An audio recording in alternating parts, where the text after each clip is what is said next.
Customer आया, आप बोलता है कि भैया इसमें ईयर स्पीकर काम नहीं कर रहा है, ठीक है, ईयर स्पीकर काम नहीं कर रहा है, तो सबसे पहले हमारा काम क्या होगा, सबसे पहले काम क्या होगा, मोबाइल खोलेंगे। लेकिन मोबाइल खोलने से पहले अपना सिम लगाएंगे, एक बार फ़ोन में कॉल लगाएंगे और ये कंफर्म करेंगे क्या इसका माइक काम कर रहा है, क्या इसका ईयर स्पीकर काम कर रहा है, ठीक है, क्या इसका रिंगर काम कर रहा है, या हेडफोन अगर पॉसिबल हो तो हेडफोन को भी चेक कर लो। अगर ऐसा सिचुएशन होगा कि सब कुछ काम कर रहा है लेकिन सिर्फ ईयर स्पीकर काम नहीं कर रहा है, अब ऐसी स्थिति में हम ये इस चीज़ को अपने दिमाग में लेके आएंगे कि इन लाइनों को मुझे चेक करना पड़ सकता है। लेकिन इसमें जैसे कि मैं बताया कि ये 6 लाइनें जो डिजिटल सप्लाई होगी, अगर इनमें कोई प्रॉब्लम होता तो बाकी के हमारे जैसे हेडफोन हो गया, ठीक है, ये रिंगर हो गया या माइक हो गया, ये भी काम नहीं करता, क्योंकि ये जो 6 लाइनें हैं और उसके अलावा हमारा जो कम्युनिकेशन की जो लाइन है HDSCL लाइन है, अगर इसके अंदर फॉल्ट होता तो पूरा का पूरा ऑडियो कोडेक बंद हो जाना था। पूरा हमारा क्या है, माइक भी बंद हो जाता है, हेडफोन भी बंद हो जाता है, हमारा रिंगर भी बंद हो जाता है। लेकिन यहाँ पे सिर्फ क्या काम नहीं कर रहा है, ईयर स्पीकर काम नहीं कर रहा है। रिसीवर तो क्या हो सकता है, रिसीवर का फंक्शन देखो, ये खुद खराब हो सकता है, ये सीरीज और पैरेलल के कंपोनेंट खराब हो सकते हैं, या तो ट्रैक ओपन हो सकता है, या हाँ हो सकता है कि ये ऐसे खुद खराब हो गई होगी, ये यहाँ से 92 और 93 नंबर के पिन से ये सिग्नल जो है आउट नहीं कर पा रहा होगा, या वोल्टेज आउट नहीं कर पा रहा होगा, ये हो सकता है।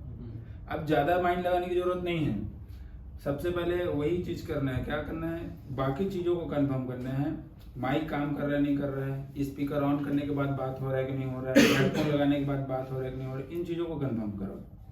अगर सब कुछ सही है, सिर्फ ईयर स्पीकर काम नहीं कर रहा है, ठीक है, सिर्फ ईयर स्पीकर नहीं काम कर रहा है, तो मोबाइल क्या करेंगे अपन, ओपन किए, ठीक है, सबसे पहले ये मोबाइल ओपन कर लिए, और मोबाइल ओपन करने के बाद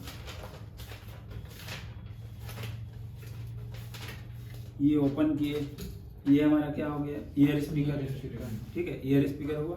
अब ईयर स्पीकर की चेकिंग मैं हम लोग को बता चुका हूँ, एक ईयर स्पीकर की चेकिंग क्या होती है, बजर रेंज में चेक करेंगे। ये ईयर स्पीकर की चेकिंग किस में होगा, बजर रेंज में चेक करेंगे। बजर में कितना आना चाहिए, बजर साउंड के साथ ही साथ कितना आना चाहिए, 25 से 32 ओम बजर भी आएगा और साथ ही साथ हमें ये रीडिंग भी मिलेगा। फिर से देखो, फोन ओपन करेंगे, ठीक है, जब कंफर्म हो गया कि ईयर स्पीकर काम नहीं कर रहा है तो मोबाइल ओपन करेंगे। मोबाइल ओपन करने के बाद इस ईयर स्पीकर की टिप में मीटर को बजर रेंज में सेट करेंगे। बजर रेंज में सेट करने के बाद हमें बजर का साउंड आना चाहिए, ठीक है, बजर का साउंड जो है हमें सुनाई देना चाहिए, और साथ ही साथ मीटर के डिस्प्ले में इसके बीच में रीडिंग जो आना चाहिए, 25 से लेके 32 ओम के आसपास जो है उसमें रीडिंग आना चाहिए। इसका मतलब हमारा ईयर स्पीकर सही है, ठीक है। या जस्ट अगर पॉसिबल हो, ऐसे निकाल के लगाने वाली चीज अगर पॉसिबल हो, अगर बस अवेलेबल है तो फटाफट चेंज करके भी देख सकते हो, ठीक है, मन संतुष्टि के लिए। इतना कर लिए, चलो ईयर स्पीकर हमारा सही हो गया। सपोज कि यहाँ पे जो रीडिंग आया, जो चेक हमने जो किया वो आया 28, ठीक है। अब बजर भी आ रहा है, बजर का साउंड भी इसमें आ रहा है, ठीक है, ये दोनों चीज इसमें हो रहा है, मतलब हमारा रिसीवर का काम तो बिल्कुल सही हो गया। हमने फोन को ऑन करके जो है चेक कर लिया है ना। तो अब क्या करेंगे, बैटरी जो है बाहर रहेगा, बैटरी बाहर रहेगा मदरबोर्ड से, फोन हमारा स्विच ऑफ रहेगा, बैटरी बाहर रहेगा, बोलने का मतलब है इस प्रकार से मदरबोर्ड आपके हाथ में होना चाहिए। अब ये आपके हाथ में है, तो अब जो ईयर स्पीकर के जो टिप बने होंगे, जो पॉइंट बने होंगे, पैड बने होंगे, इस प्रकार से जो पैड बने होंगे, इन दोनों पैड में आपको मीटर के डायोड रेंज से GR ले लेना है। GR कभी बता चुका हूँ, लगभग 500-600 के आसपास इसमें जो है रीडिंग जो है वो बनता है दोनों में। एक में रीडिंग जैसे आ गया, मान लो 551 आ गया, तो एक में लगभग 552 या 550, थोड़ा थोड़ा दोनों में आगे पीछे जो है रीडिंग बनता है। वो इसलिए क्योंकि एक प्लस की काउंटिंग में रहता है और एक हमारा माइनस की, ठीक है, इसलिए रीडिंग थोड़ा हमें कम और ज्यादा देखने को मिलता है, ठीक है। सपोज कि ये भी रीडिंग जो है यही ऐसी आ गया, 551 है, एक में 552 आया, तो इसका क्या मतलब होगा कि इसका मतलब होगा कि हमारे जो सीरीज पैरेलल के जो कंपोनेंट है वो IC तक प्रॉपर कनेक्शन है, कनेक्टेड है, मतलब इसका कनेक्शन जो है सीधा सीधा हमारे कहाँ तक गया हुआ है 93 नंबर पे, और इसका कनेक्शन सीधा सीधा हमारे 92 पे वहाँ तक जो है गया हुआ है, कनेक्शन बना हुआ है। अब इसमें अलग से आपको इस रजिस्टर को या इन डायोड को, कैपेसिटर को अलग से चेक करने की जरूरत नहीं है। क्यों नहीं है?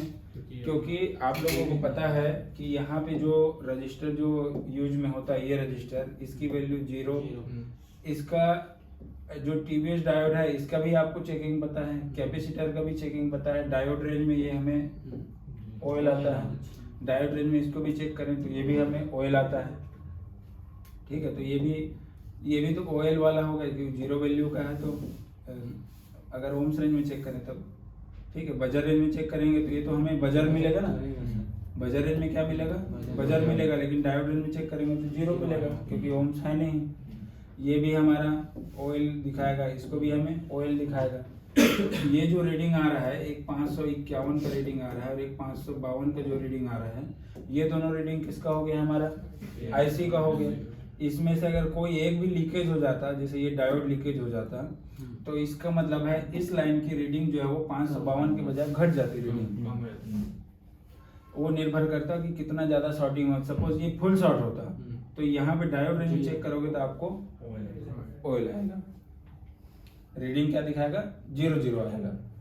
जो डायोड रेंज में चेक करोगे तो 0 ऐसा दिखाएगा उसमें, और इस लाइन में चेक करोगे तो 551 दिखाएगा।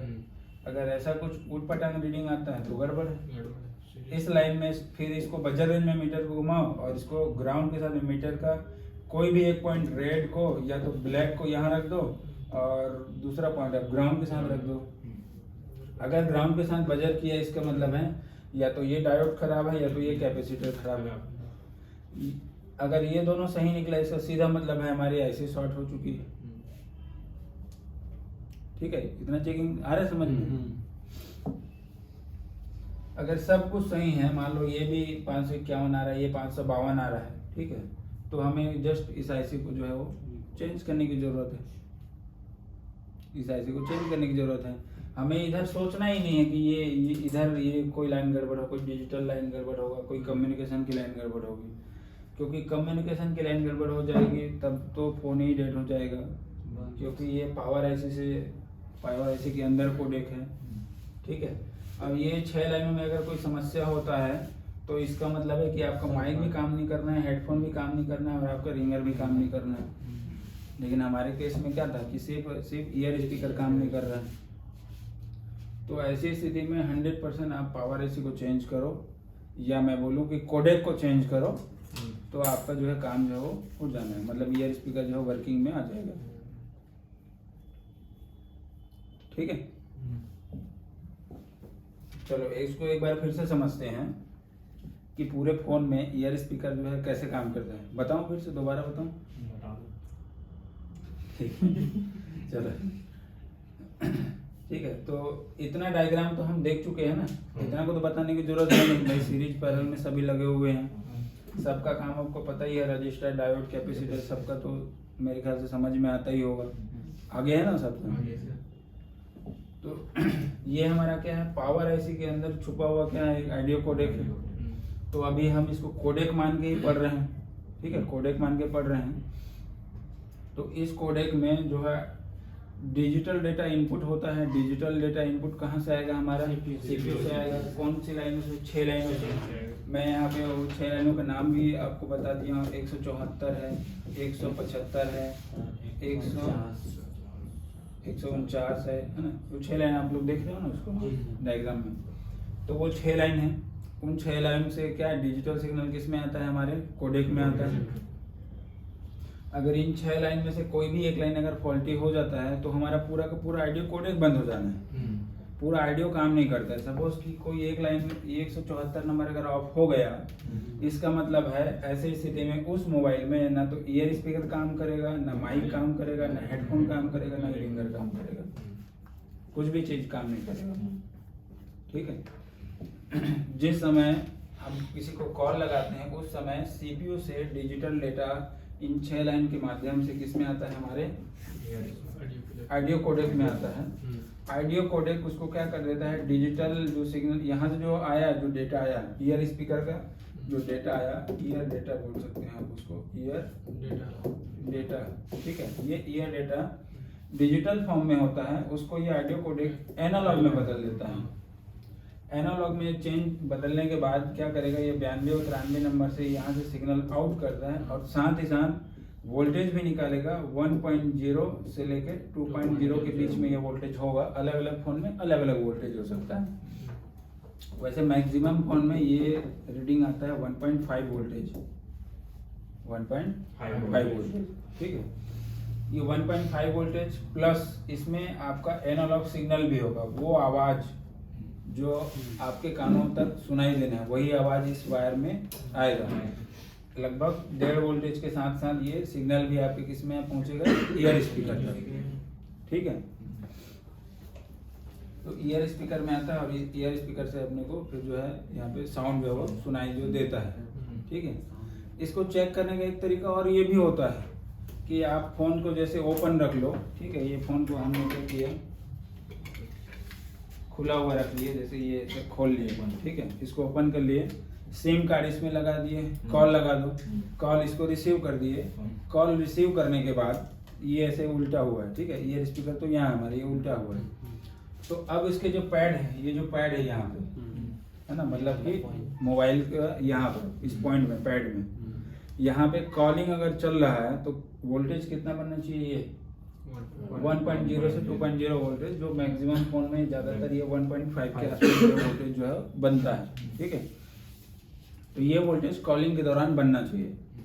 अगर ये वोल्टेज कॉलिंग के दौरान नहीं बन रहा है तो 100% आपका यही खराब है।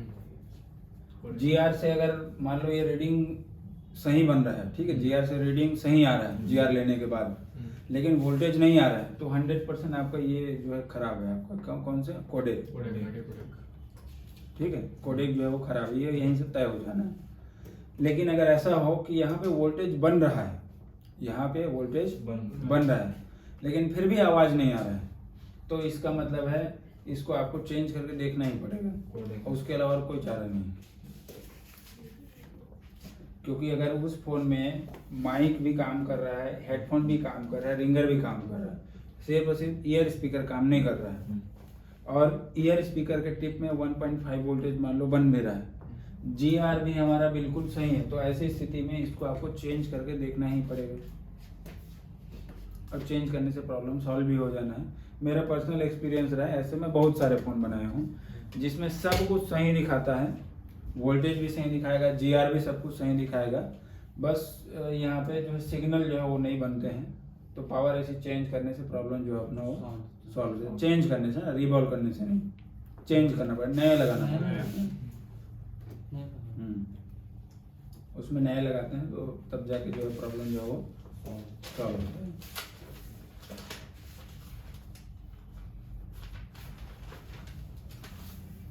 ठीक है, आ रहा है, समझ में आ रहा है, दिमाग में बैठ रहा है कुछ।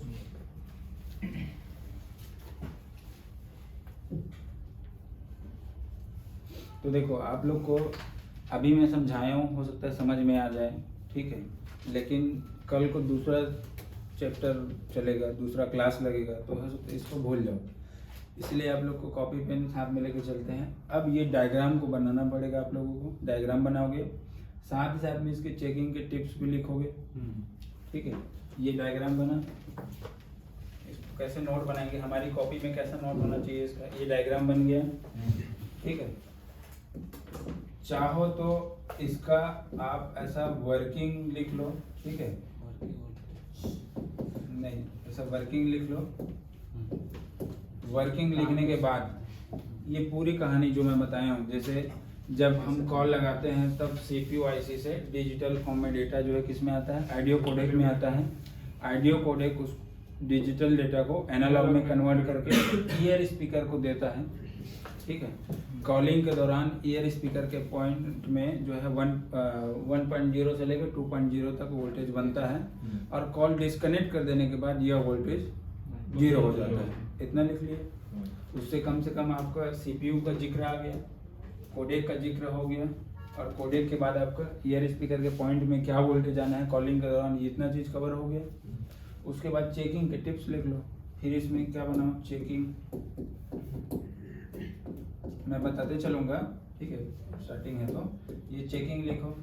फिर यहाँ लिख लो टिप 1, ठीक है। सबसे पहले कस्टमर अगर फ़ोन देगा तो मैं क्या प्रोसेस बताया हूँ कि सिम लगाना है, फ़ोन को पूरी तरह चेक करना है कि सभी माइक और सभी स्पीकर हेडफोन काम कर रहे हैं कि नहीं कर रहे हैं, उसको कंफर्म करना है, ठीक है।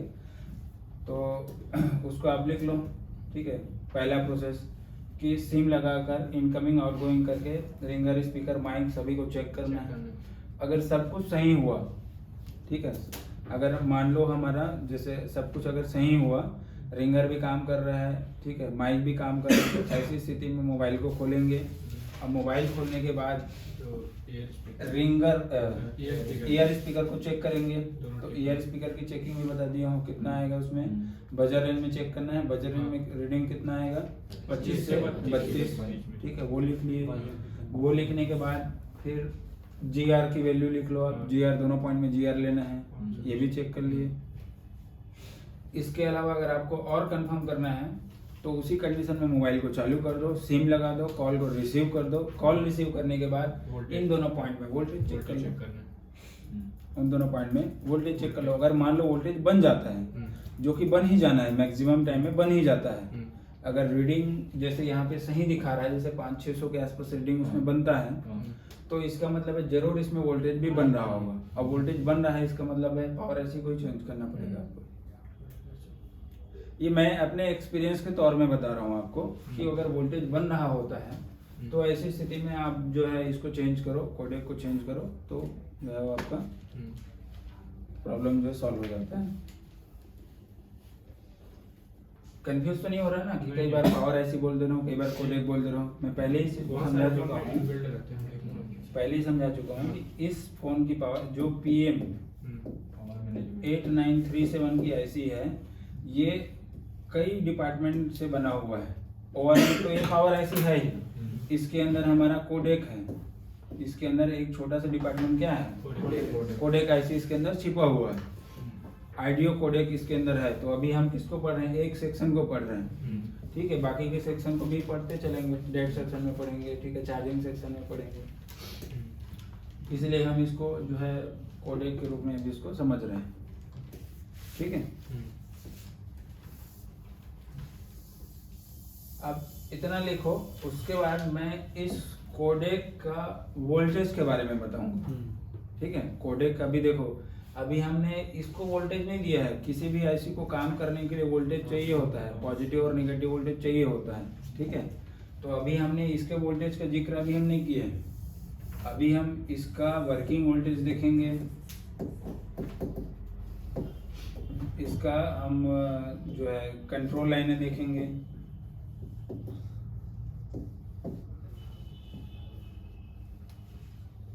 चलो